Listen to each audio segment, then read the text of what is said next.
Hey guys, मैं हूं आपके साथ सचिन मेवाड़ और आज हम चर्चा करने वाले हैं मध्यकालीन भारत के इतिहास के संदर्भ में जो आपका टॉपिक चल रहा है प्रांतीय राज्यों का उदय। और उसी प्रांतीय राज्यों के उदय के बारे में आज हम फिर से चर्चा करेंगे। और आज एक नए राज्य के साथ हम आए हैं और वो आपका राज्य है मालवा। कौन सा राज्य है? मालवा है। मालवा से पहले हमने और कई जो राज्य थे उनके बारे में क्या की थी? चर्चा की थी। जैसे जौनपुर के बारे में चर्चा की, कश्मीर के बारे में चर्चा की और विजयनगर के बारे में चर्चा की, रायचूर दुआब का क्षेत्र था उसके बारे में चर्चा की। तो ये सारे क्षेत्रों के बारे में हम पहले ही चर्चा कर चुके हैं और आज एक नया राज्य है मालवा। इसके बारे में भी हम एक अच्छी और बेसिक तरीके से चर्चा करेंगे ताकि आपको अच्छे से क्या है समझ में आ सके। इसके बाद आप लोग लगातार क्या है इन चीज़ों का रिवीजन करते रहें, क्योंकि इतिहास को रिवीजन के द्वारा ही पकड़ा जा सकता है, अन्यथा ये पहुंच से बाहर चला जाता है। ठीक है, अपने काम को पेंडिंग में ना डालें।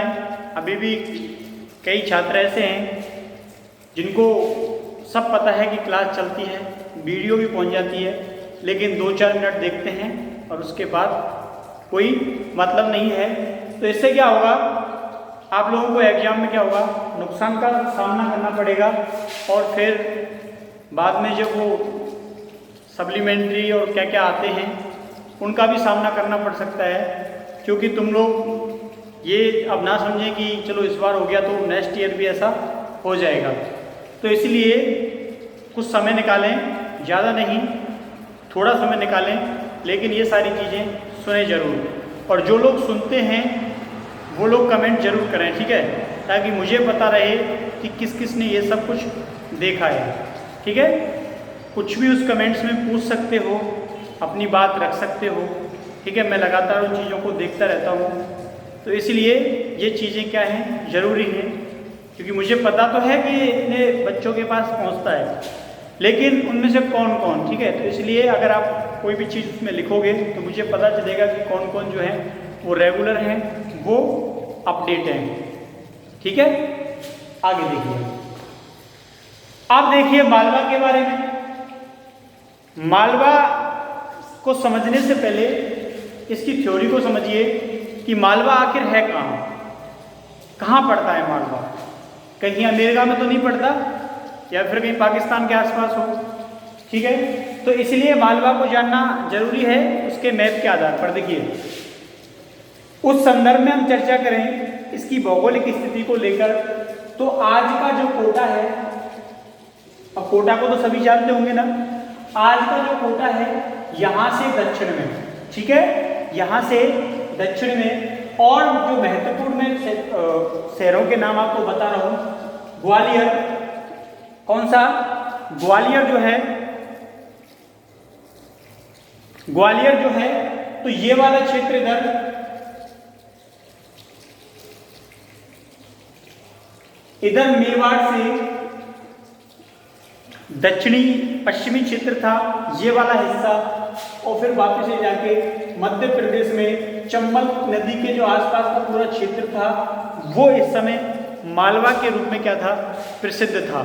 ठीक है, इसका क्षेत्र क्या है, शासक के अनुसार कभी बढ़ जाता था कभी घट जाता था, लेकिन वर्तमान परिदृश्य में ये वाला क्षेत्र उस समय मालवा के अधीन आता था। ठीक है, एक दिमाग में इमेज बनानी है बस कि हम इस क्षेत्र के बारे में चर्चा कर रहे हैं कि जो राजस्थान से नीचे का क्षेत्र है मध्य प्रदेश में, ग्वालियर, धार, ये वाले जो जगह हैं इनके बारे में चर्चा कर रहे हैं। बस एक इमेजन जो है वो दिमाग में तुम लोगों को बनानी है ताकि वो बैठ जाए। अगर हम मालवा के बारे में चर्चा कर रहे हैं और तुमने इमेजन बना ली कहीं उत्तर प्रदेश या दिल्ली के आसपास की, तो वो तुम्हारी पेपर के लिए ठीक नहीं रहेगा। देखिए मालवा, तो मालवा जो है वो शुरू से ही सामरिक दृष्टि से काफी महत्वपूर्ण रहा है। मालवा को लेकर लगातार युद्ध होते रहे, भले वो मेवाड़ के शासकों के द्वारा हो या फिर वो दिल्ली के शासकों के द्वारा हो या फिर वो गुजरात के शासकों के द्वारा हो, क्योंकि ये जो क्षेत्र था वो काफी महत्वपूर्ण था, सामरिक दृष्टि से भी, आर्थिक दृष्टि से भी, और यहाँ से जो राजमार्ग निकलते थे, जाने का रास्ता था, जैसे गुजरात जाना होता था तो जाते थे यहीं से होके, तो इसलिए इस क्षेत्र पर नियंत्रण बनाने का हर कोई प्रयास करता था। अब देखिए मालवा, तो मालवा में दो महत्वपूर्ण वंशों की क्या होती है, स्थापना होती है। एक था गौरी और एक था खिलजी। ठीक है, अब आप कहोगे कि दिल्ली सल्तनत की बातें चल रही है क्या? नहीं चल रही, हम मालवा की ही बातें कर रहे हैं। तो मालवा में ये वंश क्या है, अपना प्रभाव दिखाते हैं। गौरी और खिलजी जो वंश है वो क्या दिखाता है, अपना प्रभाव दिखाता है। देखिए कब से दिखाता है, तो मैं तुम्हें बताना चाहूंगा कि जिस समय तैमूर का आक्रमण हुआ था, अब कल भी बताया था और आज फिर बता रहे हैं, तो मुझे बताना तैमूर का आक्रमण कब हुआ था। ठीक है, तो जब तैमूर का आक्रमण होता है तो उससे कुछ समय के बाद, यानी कि आप लोगों को मालूम होना चाहिए, उससे कुछ समय के बाद क्या होता है, इस क्षेत्र पर अधिकार कर लिया जाता है। और किसके द्वारा अधिकार कर लिया जाता है? लेकिन सबसे पहले आपको यह बात जानना बेहद जरूरी है कि सबसे पहले जो होता है कौन,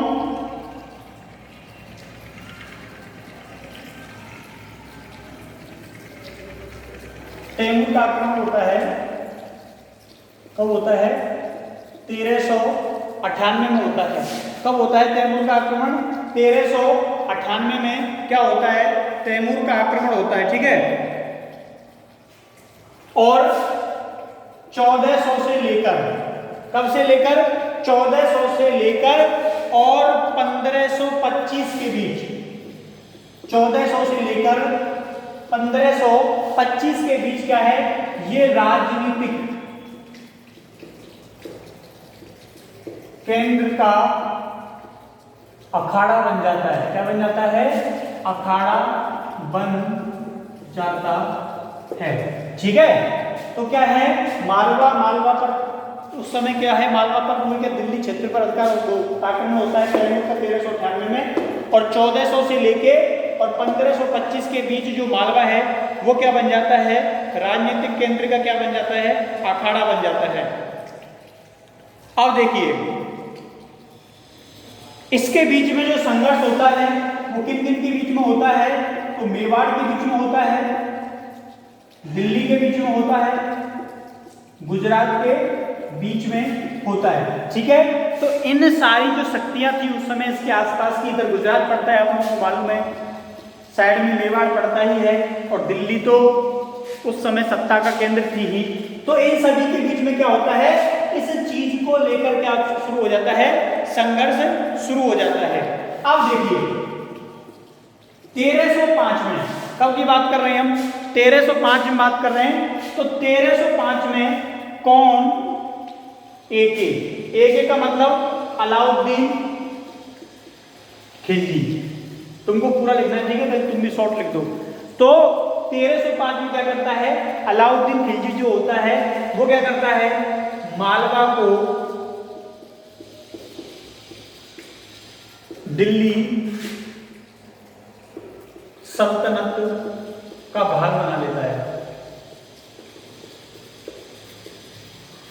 यहां तक है, ठीक है। तो 1305 में क्या करता है, अलाउद्दीन खिलजी जो होता है इसको क्या करता है, दिल्ली सल्तनत में मिला लेता है। किसको मिला लेता है, मालवा को मिला लेता है। ठीक है, तो यहां से इसके अधिग्रहण की क्या होती है, शुरुआत हो जाती है। अब देखिए आगे, चलिए ठीक है, इसको मिला लिया किसने, 1305 में अलाउद्दीन खिलजी ने। लेकिन मालवा का सबसे पहले स्वतंत्र शासक कौन बनता है, ये महत्वपूर्ण बात है। देखिए सबसे पहले 1401 में, ठीक है, क्योंकि मैंने यहां पर लिखाया है 1400 से लेके 1525 के बीच में राजनीतिक अखाड़ा था उसके रूप में विकसित होता है। तो 1401 में दिलावर क्या करता है, अपने आप को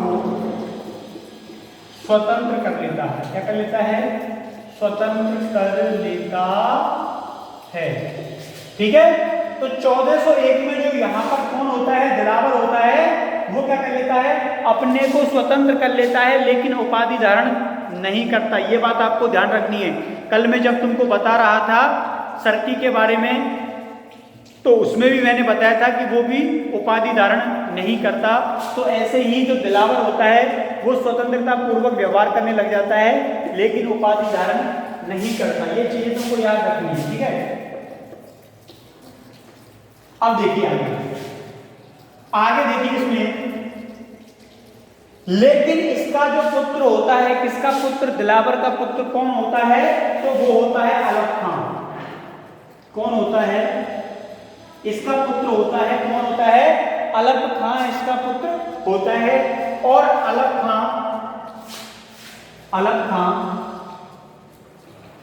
हुसैन शाह की उपाधि धारण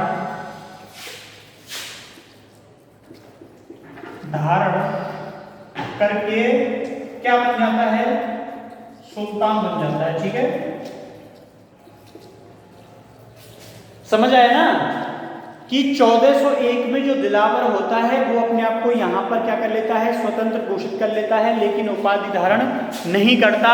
लेकिन उसका जो पुत्र होता है कौन होता है, अलप खां होता है। अलप खां किसकी उपाधि धारण करता है, होशंग शाह की उपाधि धारण करता है। और होशंग शाह की उपाधि धारण करने के साथ ही अपने आप को स्वतंत्र सुल्तान घोषित कर लेता है। तो दो चीजें इंपॉर्टेंट हैं। सबसे पहले स्वतंत्र कौन हुआ था, तो वो कौन हुआ था, दिलावर हुआ था। लेकिन दिलावर ने उपाधि धारण नहीं की थी, ठीक है। लेकिन उपाधि धारण करने वाला कौन था पहले, तो वो अलप खां था। अलप खां कौन था, दिलावर का पुत्र था, ठीक है। चलिए अब देखिए होशंग शाह की क्या कर लेता है, उपाधि धारण कर लेता है। अब देखिए इसने क्या किया, मांडू शहर बसाया। क्या बसाया, मांडू शहर बसाया। काफी प्रसिद्ध जगह है मांडू। तो मांडू शहर जो है वो बसाता है ये, और अपनी राजधानी बना लेता है किसको, मांडू को, ठीक है। तो इसी में आगे आप लोगों को जोड़ना है, मांडू को अपनी राजधानी बनाया, ठीक है। किसको राजधानी बनाया, मांडू को अपनी क्या बनाता है, राजधानी बनाता है। तो ये सारी चीजें आप नोट डाउन कर लीजिए,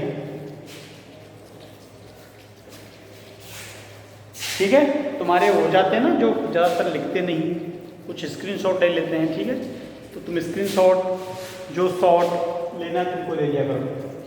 अब आप लोगों के मन में एक सवाल आ रहा होगा, चलो ठीक है, मांडू को उसने अपनी मांडू की स्थापना कर दी, मांडू शहर बसा दिया, और मांडू को क्या किया, अपनी राजधानी में बना लिया।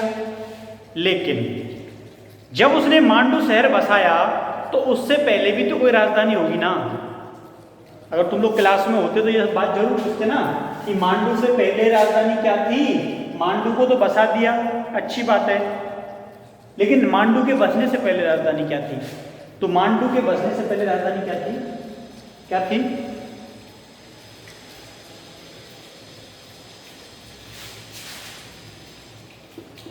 धार, ठीक है। तो ये लिख लेना कि कोष्टक में मांडू शहर से पहले मालवा की राजधानी धार थी, ठीक है।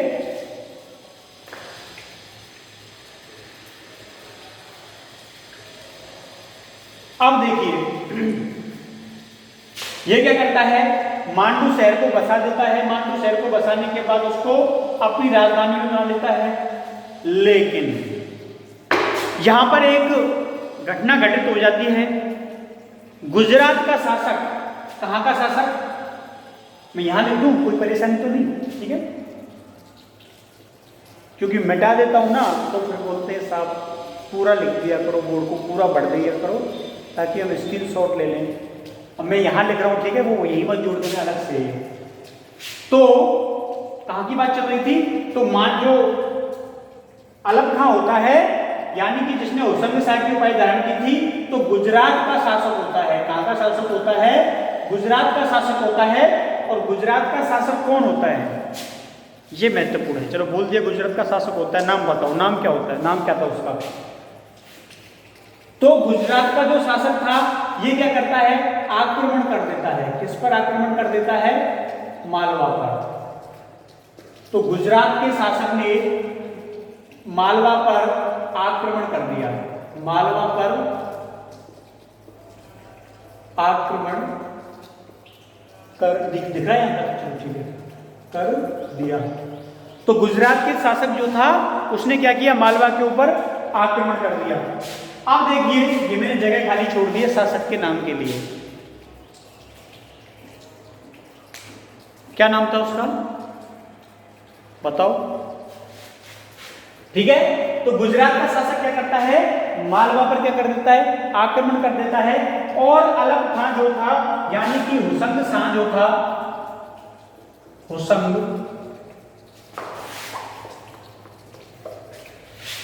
शाह जो था, होशंग शाह जो था उसे बंदी बनाकर गुजरात ले गया। कहां ले जाता है?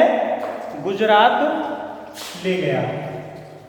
ठीक है, अभी ज्यादा बढ़ जाएगा फिर कसर पकड़ हो जाएगी, इसलिए मिटाना जरूरी है। तो होशंग शाह जो था उसको गुजरात का जो शासक होता है वो क्या करता है, बंदी बना लेता है। और बंदी बनाकर कहां ले जाता है?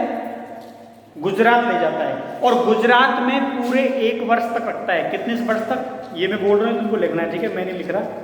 तो पूरे 1 वर्ष तक रखता है। अब गुजरात का शासक जो था वो कौन था? मुजफ्फर शाह था। लिख लेना, कौन था? मुजफ्फर शाह था।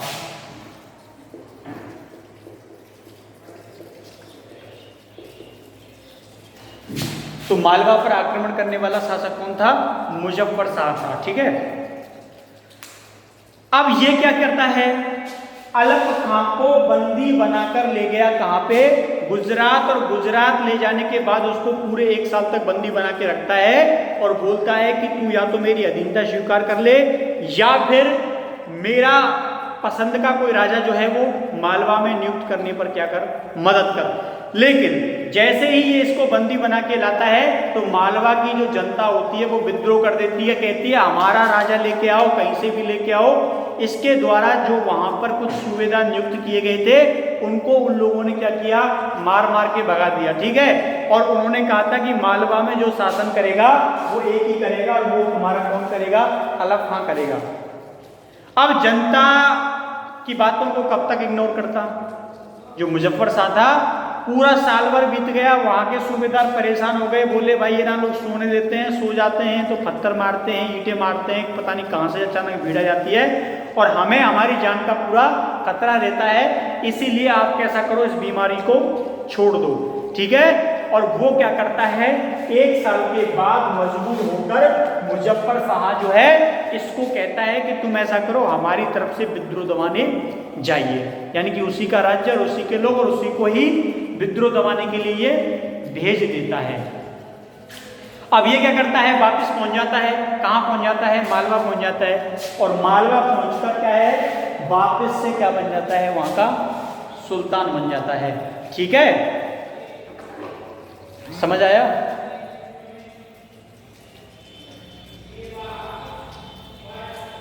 सर एक लेक्चर नहीं आया। क्या लेक्चर नहीं आया?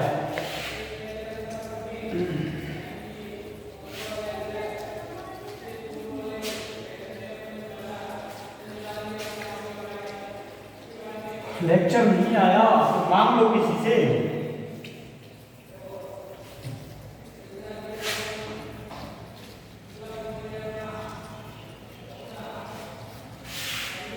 ठीक है, तो वो सारी बातें जो हैं वो नोट डाउन कर लेना।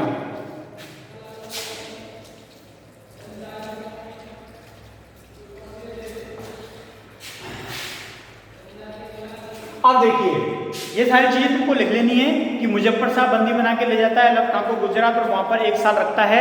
उसकी अनुपस्थिति में मालवा की जनता विद्रोह कर देती है और 1 साल बंदी बनाने के पश्चात अलग खां को छोड़ना पड़ता है और वापस जाकर अलप खां क्या बन जाता है, मालवा का सुल्तान बन जाता है। ठीक है, तो ये सारी बातें क्या है तुमको कॉपी में लिखनी है। अब देखिए आगे, ये क्या करता है, वापस आके सुल्तान बन जाता है। तो मैं लिख देता हूं, चलिए, वापस आकर सुल्तान बन जाता है। ठीक है, क्या बन जाता है, सुल्तान बन जाता है। अब देखिए आगे, सुल्तान तो ये बन गया, लेकिन इसके द्वारा कुछ काम भी किए जाते हैं, कुछ काम भी किए जाते हैं। कैसे काम, देखिए,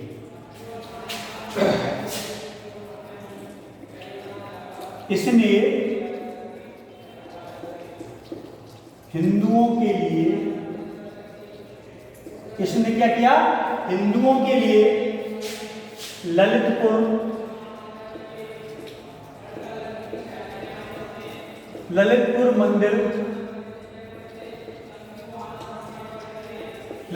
मंदिर का निर्माण कराया।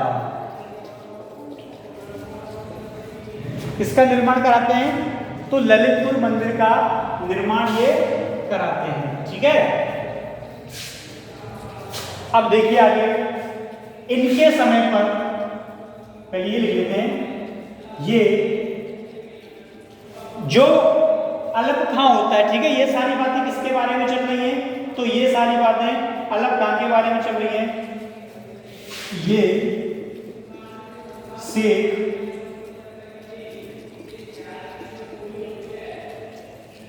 बुरहानुद्दीन के शिष्य थे।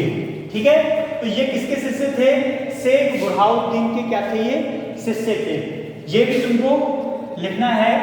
इसके अलावा लिखना है, इनके समय पर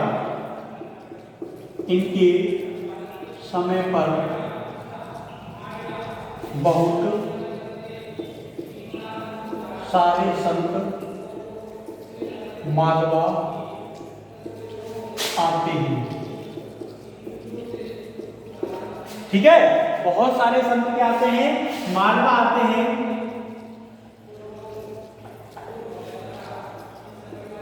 इन्होंने, ठीक है, इन्होंने क्या किया था, होशंगाबाद, क्या,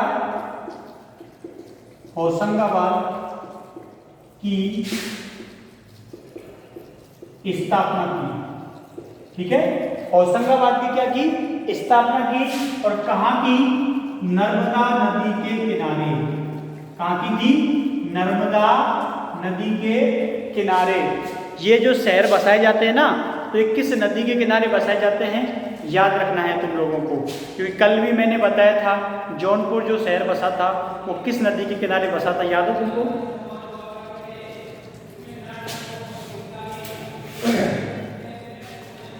अब देखिए, होशंगाबाद की क्या की जाती है, स्थापना की जाती है नर्मदा नदी के किनारे। और जौनपुर किस शहर के किनारे बसा था, गोमती या कुछ और। देखिए होशंगाबाद की क्या की गई, स्थापना की जाती है। अब देखिए, इनके समय पर जो स्थापित हैं, क्या क्या, ललितपुर महल, नहीं, ललितपुर महल और गुड मॉर्निंग, ठीक है। तो कौन कौन से इनके समय पर क्या बनाए जाते हैं, दो महल बनाए जाते हैं। एक महल का नाम था हिंडोला महल और जहाज महल, ठीक है। एक क्या था, हिंडोला महल था, और एक जो था वो था जहाज महल, काफी प्रसिद्ध हैं। तो लिखना है हिंडोला महल और जहाज महल काफी प्रसिद्ध हैं, ठीक है। अब देखिए ये सब हो गया, चलिए ठीक है।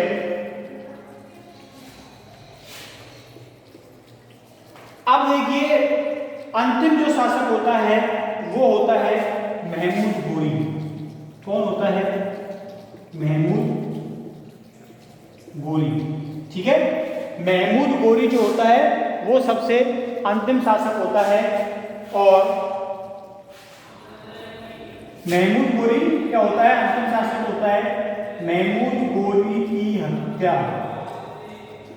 उसके वजीर, ठीक है, ये वजीर लोग होते हैं सबसे ज्यादा हत्या करते हैं, क्योंकि सेकंड पोजीशन पर होते हैं, फर्स्ट पर आना चाहते हैं, इसलिए राजा को सुलटा देते हैं। तो महमूद गोरी की हत्या उसके वजीर महमूद खान ने की। ठीक है, दोनों के नाम सेम है, बस थोड़ा सा अंतर है। महमूद खान ने की। ठीक है, महमूद खान कौन था? इसका वजीर था। किसका वजीर था? महमूद गोरी का वजीर था। और ये क्या कर देता है? इसकी हत्या कर देता है। ठीक है, और हत्या के बाद फिर क्या होगा? वो जिंदा तो होगा नहीं, खत्म हो जाएगा। तो इस प्रकार इसकी क्या हो जाती है? मृत्यु हो जाती है। और ये अच्छा खासा जो वंश चल रहा था ये क्या हो जाता है? समाप्त हो जाता है। अब देखिए वापस से एक बार इसको देख लीजिए। ये सुल्तान बन जाता है। मुजफ्फर शाह जब इसको ले जाता है गुजरात पकड़ के, 1 साल बंदी बना के रखता है, लेकिन जनता विद्रोह करती रहती है, मजबूरी में उसको छोड़ना पड़ता है। छोड़ने के पश्चात ये वापस आता है। वापस आकर क्या करता है? यहाँ पे होशंगाबाद की स्थापना करता है। शेख बुरहानुद्दीन का शिष्य था। इसके समय पर बहुत सारे संत जो हैं वो मालवा आते हैं, बताते हैं कि ये जो था काफ़ी विनम्र स्वभाव का था, इसीलिए ये ज़्यादा हिंसक प्रवृत्ति का नहीं था। इसके दरबार भरा रहता था साधु संत, और उनके द्वारा हिंदुओं के लिए ललितपुर मंदिर का निर्माण करवाता है। महमूद गोरी की जो सबसे अंतिम शासक होता है, महमूद गोरी की हत्या कौन कर देता है? उसका वजीर जो होता है महमूद खां कर देता है। हम मिटा दें या कुछ देखिए।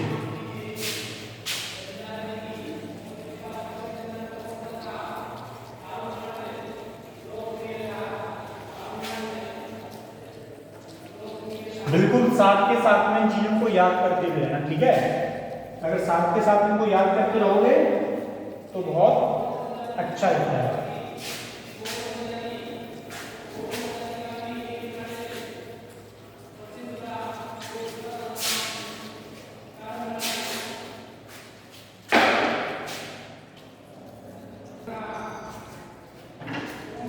अब आगे देखिए, उसकी हत्या कर दी गई।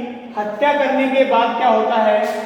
अगला जो शासक बनता है इसमें किसका?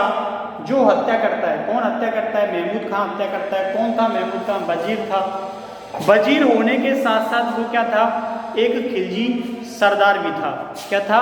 खिलजी सरदार भी था। ठीक है, तो इसलिए महमूद शाह के नाम से क्या बन जाता है? वो शासक बन जाता है। ठीक है,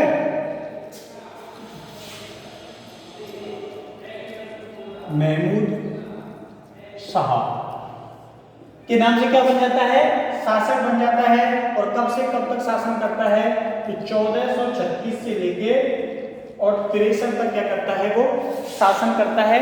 कहाँ पे? मालवा पर। अब देखिए, महमूद शाह शासक बन जाता है, 1436 से लेकर 63 तक शासन करता है। इसके समय की महत्वपूर्ण बातें हम देखेंगे। देखिए, इसके समय पर क्या होता है? महमूद शाह और प्रसिद्ध शासक कुंभा के मध्य क्या होता है? युद्ध होता है। और इस युद्ध में, ठीक है, ये दोनों कहते हैं कि मैं जीता था, और उधर कुंभा कहते हैं कि मैं जीता था। अब इसमें नोट डाउन कीजिए, महमूद शाह इनको फर्स्ट बोलते हैं। ठीक है, महमूद शाह फर्स्ट। तो महमूद शाह और कुंभा के मध्य संघर्ष हुआ। संघर्ष हुआ और दोनों अपनी जीत की बात बोलते हैं। ठीक है, दोनों ने घोषणा कर दी थी कि भैया मैं जीता था और इधर इसने अपने वहां जाके बोल दिया था कि मैं जीता था। और इसने क्या करवाया था, जीत की खुशी में, जीत की खुशी में, देखिए खुशी बहुत तरह की होती है, ठीक है, तो हम बात किसकी खुशी कर रहे हैं, जीत की खुशी की कर रहे हैं। तो जीत की खुशी में ये क्या करता है, क्या करता है, कुछ तो करता होगा ना, क्या करता है, मांडू, तो मांडू में 7, क्या, मांडू में 7 मंजिलों के स्तंभ का निर्माण कराता है। दिख रहा है वहां तक, कराता है। दोनों के बीच में संघर्ष होता है, दोनों ये बात बोलते हैं कि हमारी जीत हुई थी, और महमूद शाह ने क्या किया था, जीत की खुशी में कहाँ पे, मांडू में 7 मंजिलों के स्तंभ का क्या करवा दिया, निर्माण करवा दिया। क्वेश्चन पूछा जा सकता है कि 7 मंजिलों के स्तंभ का निर्माण कहाँ पर कराया गया था, बराबर। चलिए, उम्मीद है समझ में आया होगा। अब देखिए इनके द्वारा क्या है, 7 मंजिलों के स्तंभ का क्या करवा दिया गया, निर्माण करा दिया गया।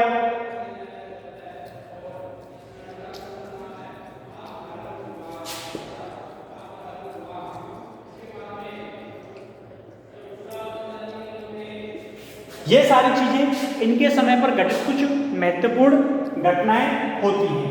अब देखिए आगे क्या होता है, इनके बाद जो है वो महमूद शाह सेकंड, कौन, महमूद शाह सेकंड जो होता है वो क्या पाता है, शासन व्यवस्था करने आता है। लेकिन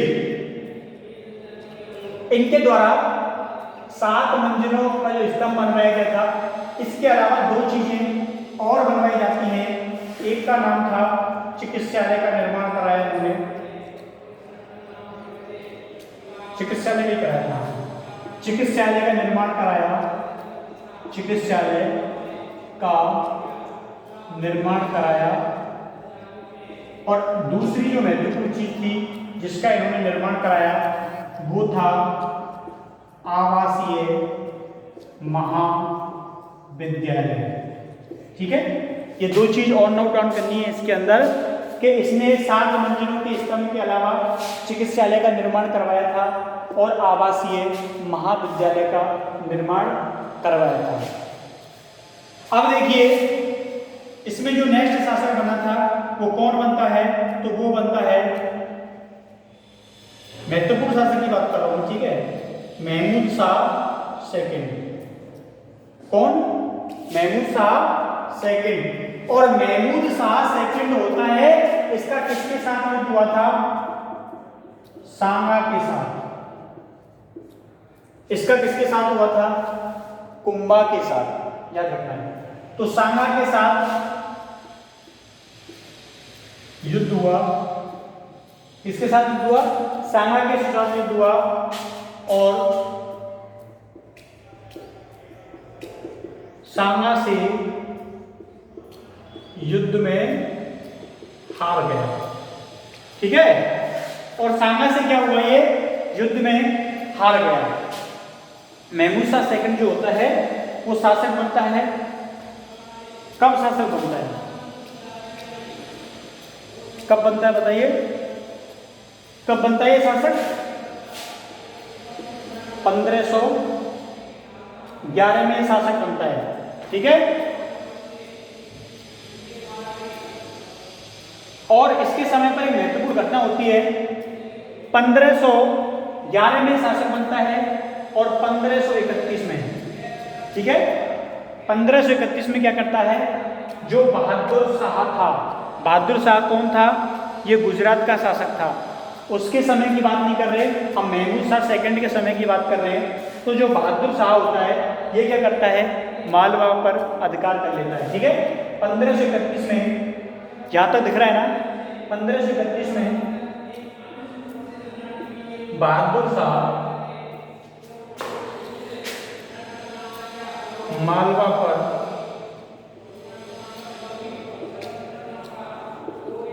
अधिकार कर लेता है।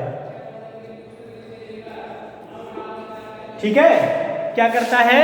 अधिकार कर लेता है। 1531 में बहादुर शाह मालवा पर क्या कर लेता है? अधिकार कर लेता है। तो शाह के साथ युद्ध हुआ और युद्ध में क्या हुई? इसकी हार होती है।